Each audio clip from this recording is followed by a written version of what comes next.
Elastography for evaluation of breast masses. The learning objectives, what I'd like for everyone to take away, is an understanding of the physical principles of elastography imaging of the breast. There are different types, and I'd like everyone to understand how we might use elastography in our assessment of breast masses. Now, why do we want another ultrasound modality? We know that ultrasound is an excellent modality for evaluating the breast. It's non-invasive. There's no ionizing radiation. There's no intravenous injection. It's very well tolerated by patients. The equipment is relatively inexpensive and widely available. And when we see something on ultrasound, it's generally extremely easy to biopsy. But the downside of ultrasound is that it has limited specificity for characterization of solid masses. The negative predictive value is excellent when we use the strict criteria developed by Dr. Stavros in the mid-90s. That gives us a less than 2% rate of malignancy. But in order to achieve that negative predictive value, we have a biopsy rate that is 2 to 3 times higher than in mammography, with positive predictive values in the range of 10%. That gives us lots of benign biopsies for every cancer we find. And that imposes a burden of morbidity on women. So with elastography, we're hoping to improve that a little bit. With low suspicion masses that nonetheless do not meet the strict benign criteria, we'd like to use elastography to obviate our need to do either short interval follow-up or biopsy. And even better, we'd like to take that 1 to 2% of lesions that turn out to be malignant when we think they're benign. We'd like to see if we can increase our detection of cancer in that tiny subpopulation of benign appearing masses that actually are malignant. Now, elastography is kind of like ultrasound palpation.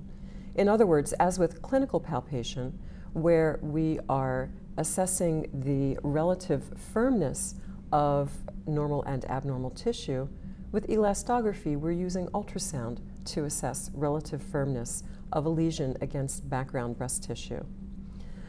Now, the principle underlying all assessment of tissue stiffness is the idea that abnormal or malignant tissue is going to be more stiff than benign breast tissue. Now, clinical palpation is subjective, and elastography, we are hoping, produces a more quantitative assessment of tissue firmness.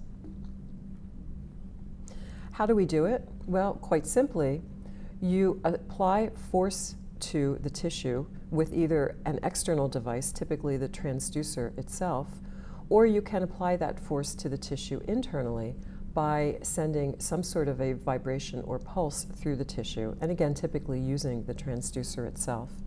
Once you have applied force to the tissue, you simply measure the tissue displacement induced by the force, and based on the degree of displacement, you can estimate tissue stiffness.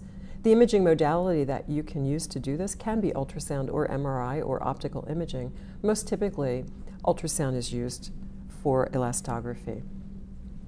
There are 2 basic types. Static elastography utilizes manual pressure that's applied with the transducer. Shear wave elastography produces tissue deformation by using a high-intensity ultrasound pulse transmitted into the breast by the ultrasound transducer.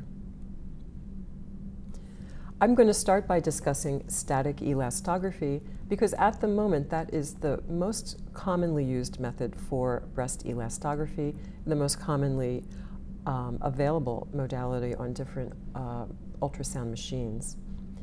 Now, the method of producing the elastography is the same for all of these machines in that the pressure is applied by the transducer itself.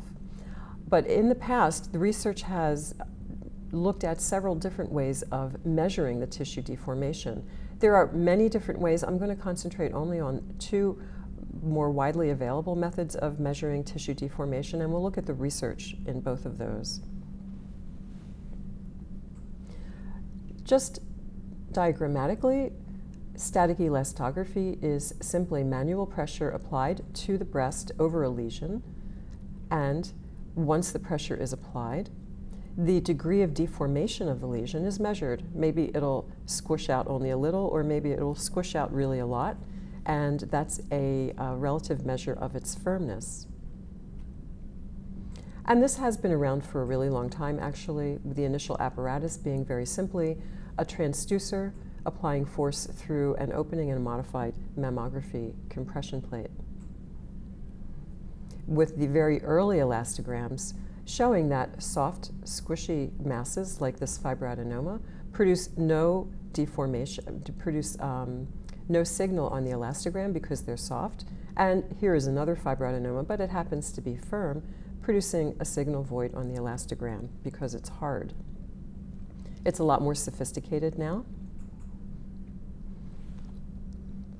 We, again, just to review, to perform static elastography, you press with the transducer, and the person performing the ultrasound is the one who presses with the transducer. The pressure has to be very particular, not too hard, not too soft, because you want to be in the pressure range that maintains a linear relationship between the degree of pressure applied and the tissue strain. If you press too hard, most materials, including breast tissue, will start to manifest nonlinear properties of tissue elasticity. And once you lose that linear proportional relationship, you're not going to be able to easily estimate how hard something is based on how hard you're pressing on it. And for that reason, static elastography can be subjective. The results are somewhat user-dependent, and they are difficult to reproduce from person to person and from lesion to lesion.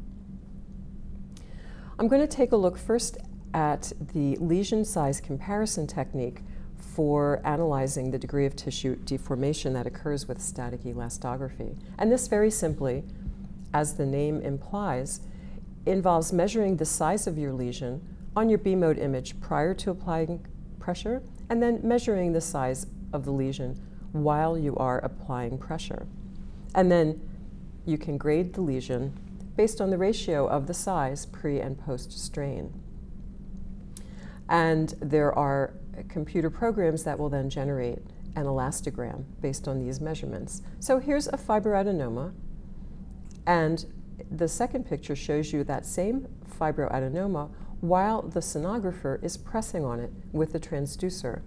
It presses out a little bit. You can see visually it's a flatter and wider. And the resulting elastogram is fairly light, which tells you that it's soft. Now, in order to accomplish this analysis of the size difference pre and post strain, someone has to draw a region of interest around the mass. And this is where a little bit of user dependence comes into play. These are just more elastograms showing the type of picture you get with something hard, where you get a signal void in your resulting elastogram. But here's the pitfall of lesion size comparison technique. This researcher chose 5 expert radiologists to each independently analyze given masses with lesion size comparison technique. So the 5 are labeled A, B, C, D, and E. And this lesion, which I believe is a malignancy, here we have the strain image. And here is the diameter, the perimeter, and the greatest diameters that were assessed by each of the radiologists. And you can see there is marked variation in how big the lesion is and where each radiologist thought the perimeter was. And if you have a technique that's depending on the size of a lesion, but there is huge amounts of inter-observer disagreement about what that size is, I think it becomes obvious that your results will be difficult to reproduce. And here is a benign mass. The inter-observer variability is not quite as great as it was for the malignant mass, but it still is substantial.